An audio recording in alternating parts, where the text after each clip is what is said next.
Kita bahas satu persatu. Made dan Ahmad adalah sahabat karib walaupun berbeda agama, tidak menyurutkan niat mereka untuk bermain bersama. Mereka kerap sekali saling kunjung. Saat berada di rumah Made, Ahmad melihat banyak alat peribadatan yang asing bagi Ahmad. Namun Ahmad tidak pernah menyinggung hal itu. Baginya kurang beretika bila menanyakan hal-hal yang menyangkut agama terhadap temannya. Sikap Ahmad ini sesuai dengan sila ke-1 butir ke. Nah, kalau ini adalah sudah jelas butir ke bunya ini, yaitu butir kedua. Manusia Indonesia percaya dan takwa kepada Tuhan Yang Maha Esa sesuai dengan agama dan kepercayaannya masing-masing menurut dasar kemanusiaan yang adil dan beradab. Nah, adik-adik sekalian yang berbahagia dan dikasihi Allah pagi ini yang luar biasa, tentu saja kenapa jawabannya itu? Konsep awal yang harus dia lulus pahami adalah butir-butir Pancasila. Sila 1, berat bunyinya apa, butirnya apa. Nah, ini dibedah. Butir 1 itu apa maknanya, apa implementasinya dalam Ipolexos Budhankam, ideologi politik, sosial, budaya, ekonomi, sosial, pertahanan, dan keamanan. Seperti itu. Sama, butir kedua apa, butir ketiga apa, butir keempat apa. Genre soal atau tipe-tipe soal yang keluar di tahun 2018 berbunyi seperti ini. Ada ilustrasi sebuah masalah, kemudian sesuai dengan pengamalan Pancasila, sila keberapa? Ya. Jadi tipe soal yang pertama sila yang ditanyakan. Sila yang kedua sila berapa, butir keberapa. Tipe yang ketiga adalah jika Salama adalah seorang guru SD, pekerjaannya bla bla bla bla bla. Jika Salama hanya melaksanakan simbol Pancasila dengan gambar padi dan kapas, maka yang terjadi adalah ini implementasi. Maka ketika kita tidak paham butir-butirnya, maka bisa jadi kita nggak bisa mengerjakan. Karena kalau yang Pancasila, silanya saja itu mudah dipahami. Nah, untuk itu waktu masih panjang, maka persiapkan diri Anda dengan baik. Oke, saya lanjutkan. Ini Bhinneka Tunggal Ika materinya. Posisi Indonesia berada di antara dua benua, yaitu benua Asia dan benua Australia, dan dua samudra, yaitu Samudra Hindia dan Samudra Pasifik, sangat strategis. Hal ini karena posisi ini merupakan lalu lintas jalur perdagangan dunia. Setiap negara yang akan melintasi benua Asia dan Australia pasti akan singgah dulu di Indonesia untuk mengisi bahan bakar atau memenuhi perbekalan makanan mereka. Inilah salah satu faktor yang menjadi daya tarik bangsa-bangsa Eropa untuk menguasai Indonesia sejak zaman dahulu. Posisi strategis ini merupakan salah satu ciri khas dan pendukung karakteristik bangsa Indonesia dilihat dari faktor objektif. Nah, kenapa? Karena ini merupakan atau menunjukkan kondisi geografis ekologis negara. Kondisi geografis ekologis dan demografi atau demografis itu merupakan pendukung karakteristik, ya, sifat, ciri khas, serta keunikan suatu bangsa. Pada akhir tahun di sebuah negara pernah dihebohkan oleh sebuah cerita gadis cantik jelita belia yang menikah dengan seorang bangsawan negara tetangga dan hidup bersama dengan suaminya di negara tersebut. Akan tetapi kisah percintaan mereka berubah menjadi kisah pilu, yakni gadis tersebut diculik dan dianiaya oleh suaminya. Gadis tersebut mengeluh karena merasa haknya sebagai warga negara untuk mendapatkan perlindungan tidak dipenuhi. Diketahui bahwa ibu gadis itu merupakan WNI dan ayahnya WNA. Ayah biologisnya warga Perancis yang mempunyai kewarganegaraan Amerika Serikat. Sedangkan ayah tirinya memberi nama belakang gadis itu dengan nama belakang sebagai seseorang yang berkewarganegaraan Jerman. Berdasarkan ilustrasi tadi atau berdasarkan ilustrasi ini, sikap yang tepat yang harus dilaksanakan oleh gadis tersebut adalah, nah, adik lulus sekalian atau adik-adikku sekalian, ini soal wasantara atau wawasan Nusantara. Ini pemahaman tentang kewarganegaraan, di mana kalau materi ini belajar tentang misalkan ius soli, ius sanguinis, bipatret, multipret, apatret, juga apa sih wawasan Nusantara itu? Kalau implementasinya biasanya yang banyak keluar wawasan Nusantara itu seperti itu. Ini salah satunya.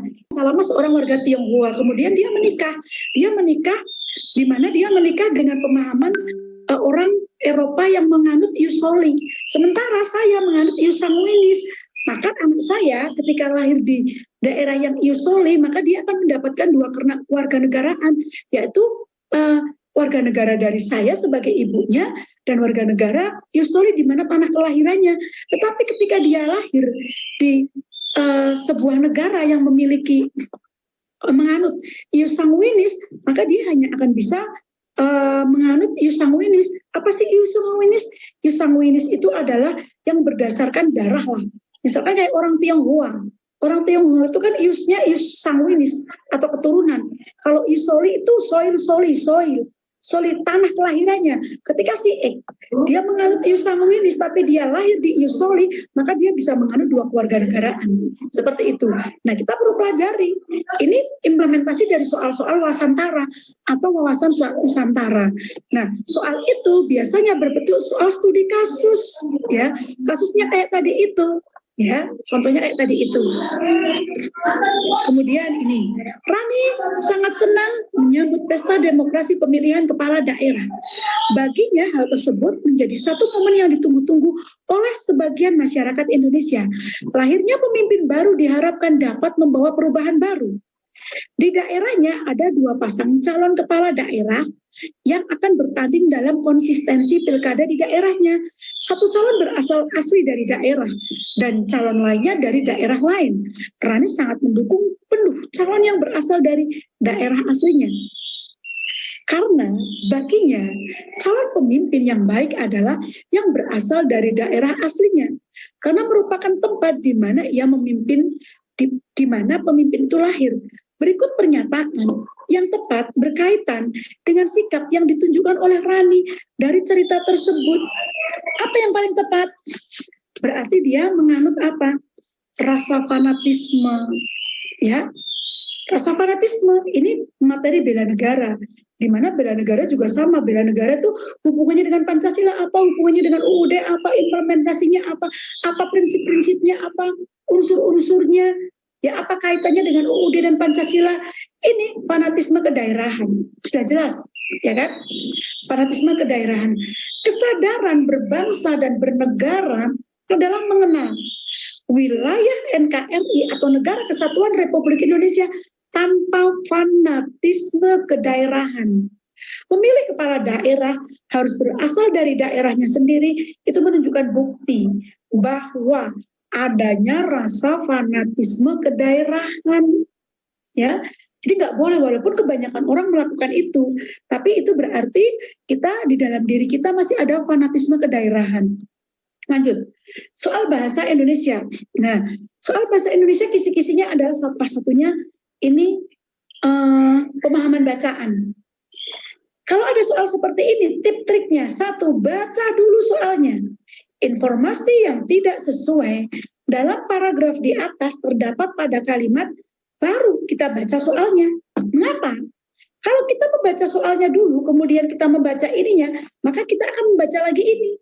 Maka baca dulu soalnya. Informasi yang tidak sesuai kita baca.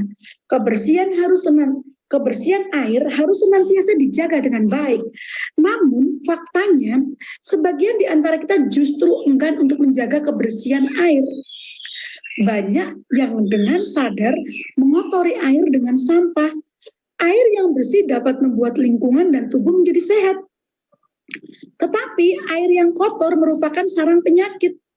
Kesadaran tentang menjaga kebersihan air perlu ditanamkan dalam setiap individu. Sebaiknya budaya tentang mengotori air, misalnya membuang sampah ke sungai, harus dihilangkan. Nah, jawabannya apa yang tidak sesuai? Kita cek. Sebagian di antara kita justru enggan menjaga air bersih. Ada nggak di sini? Kita cek. Faktanya, sebagian di antara kita justru enggan. Berarti betul kan? Banyak yang sadar dengan mengotori air dengan sampah. Sebaliknya, budaya dengan mengotori air, ya enggak? Air yang bersih dapat membuat lingkungan, tubuh sehat, tetapi air yang kotor merupakan sarang penyakit. Ini ada ini. Sama. Masyarakat sudah paham betul mengenai dampak air kotor. Tidak ada di sini pun yang menyatakan ini. Maka jawabannya adalah D. Ketika kita sudah menemukan jawaban ini, nggak perlu dibaca. Untuk apa? Menghemat energi, menghemat otak, menghemat waktu. Tapi kadang-kadang kita walaupun sudah tahu jawabannya A yang betul, masih juga dibaca yang B, C, D, E. Lanjut. Nah, sekarang soal TKP. Ya, soal TKP. Pada tahun ini Anda diterima menjadi CPNS dan resmi mendapatkan NIP atau nomor induk pegawai negeri. Anda dan keluarga sangat bersyukur atas karunia yang diterima Anda sebagai CPNS, meski bukan di daerah asal. Hal ini karena sangat sulit menembus ketatnya persaingan seleksi CPNS. Sedangkan Anda baru mendaftar dan berhasil lulus menjadi CPNS.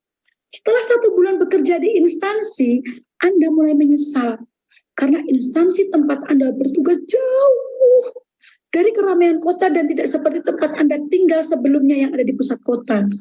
Terlebih, Anda belum bisa berbaur dengan rekan-rekan Anda yang sering berbicara dengan bahasa daerah yang tentu saja berbeda dengan bahasa daerah Anda. Ini membuat Anda semakin kesepian. Anda pun harus menjalani hubungan jarak jauh dengan kekasih Anda, sehingga sering terjadi kesalahpahaman yang menyebabkan pertengkaran dalam hubungan. Bagaimana sikap Anda? Nah, ya, kita cek. Dalam mengerjakan soal TKP, ada 2 hal yang perlu kita perbaiki. Atau bukan perbaiki, ya, kita perlu pahami. Yang pertama, kita lihat dulu pernyataannya. Pernyataannya itu apa? Oh, pernyataannya tuh lulus CPNS di sebuah tempat, ya enggak? Di sini. Nah, ini pernyataannya. Ini ke atas pernyataannya. Ini pernyataannya. Kemudian konfliknya apa? Konfliknya, sedangkan Anda, oh bukan dari sini. Ini dari sini. Nah ini, Anda menyesal. Konfliknya ini, Anda menyesal. Ternyata jauh, terlebih lagi tidak bisa berbaur, terlebih lagi terjadi kesalahpahaman. Ini konfliknya. Dalam sebuah soal TKP pasti ada. Ilustrasi pernyataannya apa, konfliknya apa. Itu pasti. Ya, di mana kita bisa menyelesaikan pernyataannya dan konfliknya secara apa? Secara otak kiri dan otak kanan. Artinya apa? Secara logika bisa dipecahkan, secara humanistik juga bisa dipecahkan. Nah, ya kita cek. Di pernyataannya kita diterima PNS, terus kemudian ternyata konfliknya jauh, kemudian pakai bahasa daerah mereka nggak bisa berbaur, kemudian karena jauh juga dengan pacar Anda terjadi kesalahpahaman. Lalu bagaimana? Kita cek. Menerima hal ini sebagai resiko dari pekerjaan yang Anda ambil dan berusaha menjalani hari-hari seperti biasa. Ini bisa. Tetapi apakah bisa menyelesaikan masalah? Ya, masalahnya apa di sini? Masalahnya adalah kita belum terbiasa, baik dari secara geografis, topografis, kemudian psikologis, juga ada masalah-masalah lain terkait dengan itu. 2, mencari cara agar dapat menikmati kehidupan Anda yang baru mencari cara. Ini sudah merupakan solusi. Solusi tentang apa? Konflik tadi. Ini kita bisa simpan dulu lah, kalau masih ragu-ragu. Bertahan semampunya sambil mencari cara untuk mengajukan mutasi. Tidak, karena di dalam undang-undang CPNS itu 10 tahun. Tidak boleh mengajukan pindah, apapun alasannya. Dan itu surat bermaterai. Berarti ini bukan jawaban. Bekerja dengan lebih giat agar dapat mengalihkan kesedihan dan melupakan masalah Anda. Bisa jadi. Mencari informasi tentang pekerjaan lain sebelum memutuskan mengundurkan diri. Belum, karena ini bertentangan dengan pernyataan. Kan Anda ingin jadi CPNS, maka jawabannya bisa di antara A, B, dan D. Ini di antara mereka skornya 3, 4, 5. Kalau kita mengacak arang, mengacak secara asal, kita minimal akan mendapatkan nilai 3, maksimal 5. Tapi kalau kita baca lagi, antara A, menerima hal ini sebuah resiko dari pekerjaan dan berusaha menjalani ini pasif, udahlah ini kan gini, ini pasif, maka dari ini mungkin yang terendah 3.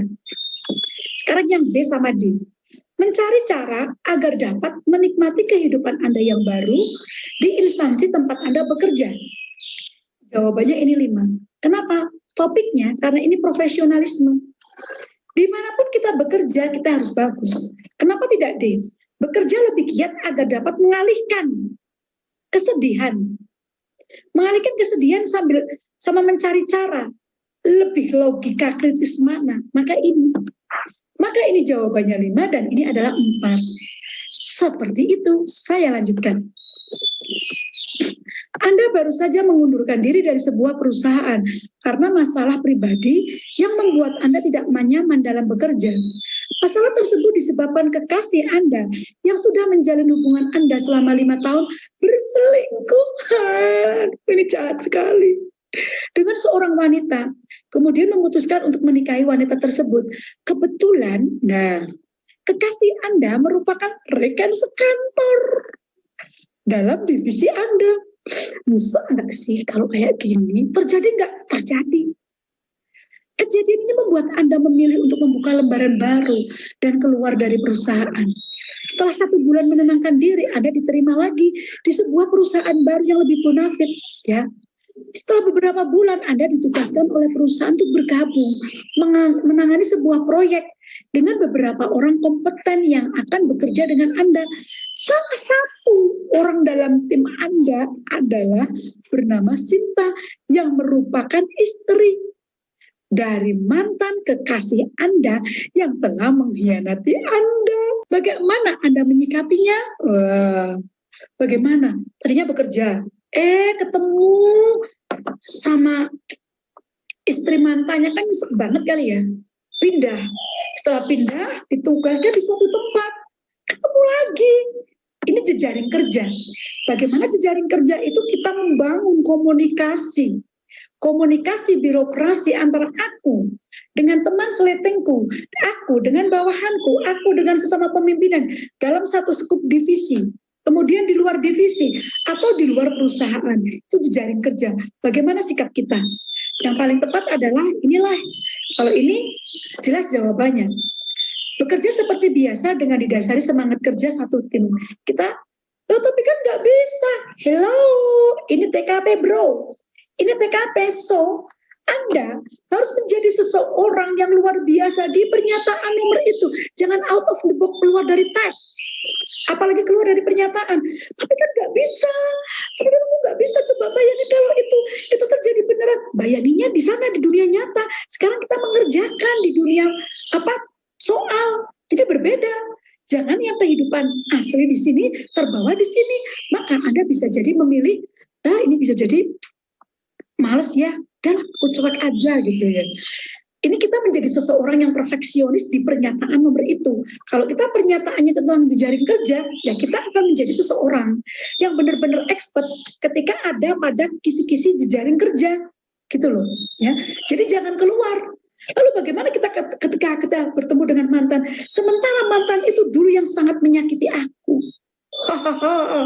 Rasakan loh, aku minta pindah, misalkan, nggak bisa dong, itu birokrasi.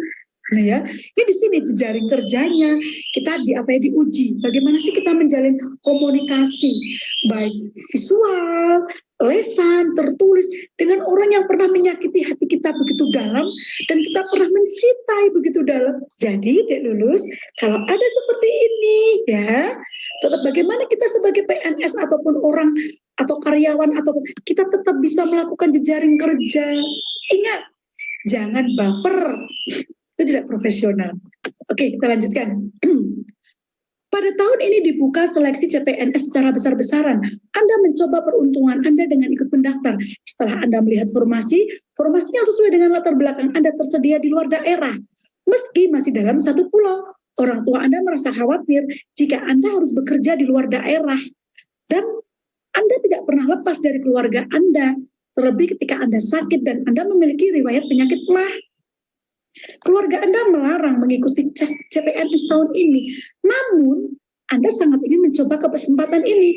Terlebih, Anda sudah belajar sangat keras sebelum pendaftaran dibuka. Maka, hal yang harus Anda lakukan, nah, isinya apa? Isinya adalah memberi pengertian kepada keluarga dan mengikuti CPNS. Karena apa? Di sini tidak ada hal yang, misalkan, orang tua Anda, kan nggak ada. Ya, nggak ada.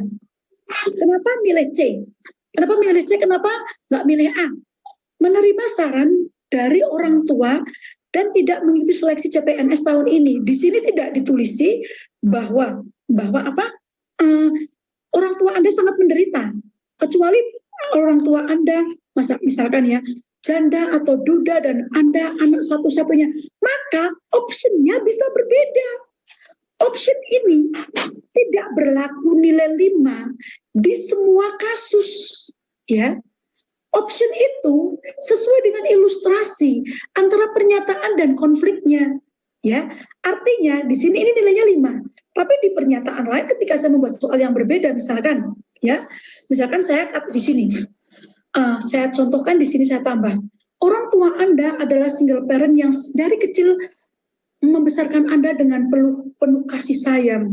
Kebetulan orang tua Anda juga seorang pengusaha yang kaya raya, hartanya sangat banyak, dan semua harta itu akan diwariskan kepada Anda. Ini beda lagi, ya nggak? Jawabannya beda. Jadi option itu kalau kita katakan kan, apakah mesti? Ketika pernyataannya ini, jawabannya ini tidak. Semua itu ada linearitasnya. Makanya saya katakan kita harus belajar konteks dengan bagus. Konteks dan konsep, gitu ya.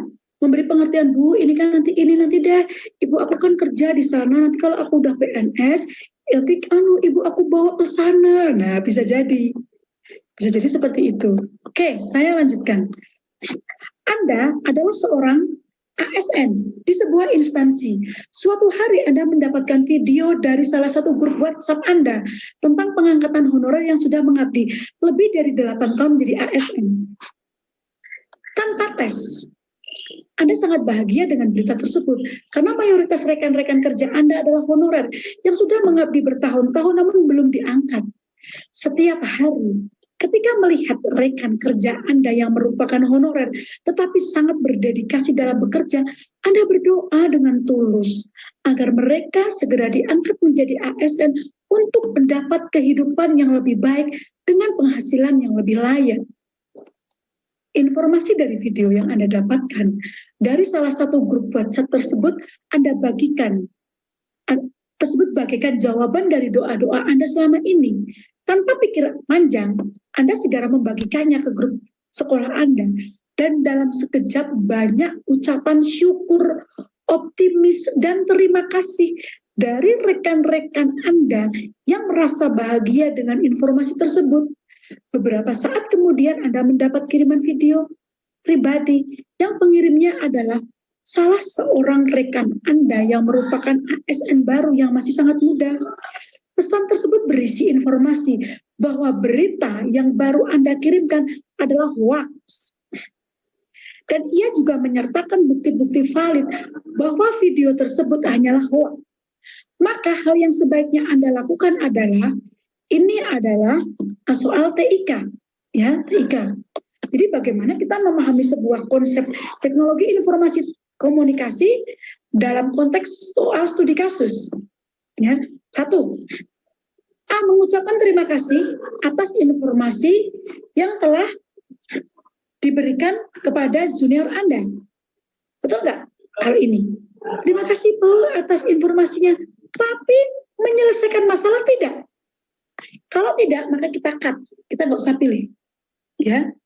Kemudian, segera mengklarifikasi di grup WhatsApp kantor bahwa berita yang Anda sebarkan tidak benar. Bisa jadi benar. Mengucapkan terima kasih atas informasi yang Anda berikan dan memintanya untuk tetap diam dalam kondisi, dalam suasana, sampai suasana kondusif. Ini bukan pilihan. Ini bukan ya. Berterima kasih pada junior Anda dan menunggu waktu yang tepat untuk mengklarifikasi di grup. Ini juga tidak benar. Berterima kasih pada junior Anda dan meminta maaf serta mengklarifikasi di grup Anda. Antara B dan E lebih cenderung mana yang nilainya 5? Ini karena dia sudah menyelesaikan masalah. Berterima kasih pada juniornya. Pernyataannya minta maaf. Ada solusinya. Kalau ini segera mengklarifikasi tapi dia tidak berterima kasih kepada siapa? Kepada juniornya. Jadi ini lebih apa ya? Lebih makro seperti itu. Kita cek lagi soal selanjutnya. Pada instansi tempat Anda bekerja, memiliki atasan yang sudah sangat lanjut usia dan kurang paham teknologi terkini. Suatu hari atasan Anda ingin membeli pakan kura-kura kesayangannya di salah satu platform belanja online dan meminta Anda memesankan produk tersebut. Setelah beberapa hari pesanan pun sampai. Atasan Anda merasa senang menerima paketnya dan segera membukanya. Begitu atasan Anda meneliti paket tersebut, mimik wajahnya kecewa. Ya, menurutnya produk yang ia terima tidak sama dengan yang biasa ia beli di toko offline. Dari segi kemasan lebih tipis dan dari pabrik yang mengeluarkannya. Atasan Anda membeli produk X dari produk X, meski secara kasat mata produk tersebut sama dengan yang dibeli atasan Anda. Maka hal yang Anda lakukan adalah, ini sering sekali, ya enggak? Ini sering sekali, kita cek. Ya, memberi pengertian kepada atasan Anda tentang kelemahan belanja online ini bukan solusi, karena malah menceritakan, beli online itu memang kayak gitu, no. Secara psikologis orang lebih drop. Maka ini sangat buruk, ya. Ketika ada orang beli online terus hasilnya buruk, malah kita memberi, makanya jangan beli online tuh kayak gini, bla bla bla bla bla. Ini bukan pilihan, ya, bukan pilihan. Yang kedua, memberi pengertian kepada atasan Anda dan segera menulis ulasan. Memberi ulasan kepada sesuai keadaan aslinya pada toko online tersebut. Ini juga bukan solusi. Memberi pengertian kepada atasan Anda dan mencari info lebih dalam terkait produk tersebut. Ini yang paling solutif. Karena kalau mencari info tentang produk itu, maka ini isinya 5. Ya, isinya 5. Memberi pengertian kepada Anda dan menghubungi penjual, ini juga bukan solusi. Memberi pengertian kepada Anda dan segera memberi rating rendah. Lah ini paling jelek. Ini pasti 1. Ini pasti 1. Ini juga bukan. Jadi kita cari yang 4-3-2 mana? Yang 2-3-4.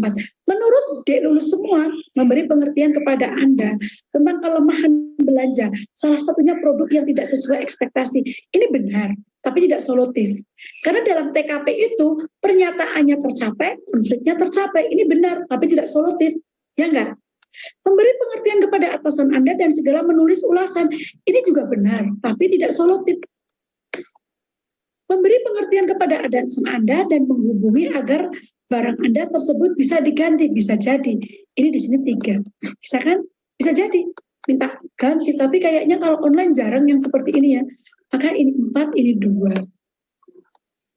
Ya, seperti itu. Semoga bisa dipahamkan ya.